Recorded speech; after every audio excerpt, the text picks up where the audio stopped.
Qamchiq dovoni hududidan o'tuvchi A373 avtomobil yo'lining avariya o'choqlari, xavfli uchastkalarida yo'l transport hodisalarining oldini olish, barcha turdagi transport vositalarining xavfsiz hamda uzluksiz harakatini ta'minlash. Bundan tashqari, barcha tartibga solinmagan piyodalar o'tish joylarida piyodalarning xavfsiz harakatini ta'minlash maqsadida avtomatlashtirilgan foto va video qayd etish qurilmalari to'liq o'rnatilib ishga tushirildi. Mazkur qurilmamiz orqali yo'llarda belgilangan me'yordan yuqori tezlikda harakatlangan transport vositalari, bundan tashqari transport vositasini boshqarish vaqtida qo'l telefonidan foydalanish, xavfsizlik kamarini taqmagan haydovchilarni qoidabuzarlik sifatida aniqlaydi.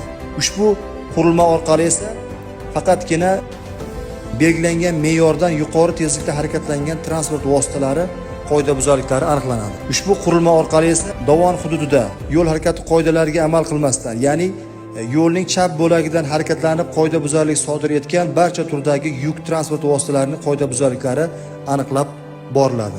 So'nggi radarimiz orqali barcha tartibga solinmagan piyodalar o'tish joylarida sodir etiladigan qoidabuzarliklar to'liq aniqlanib boriladi.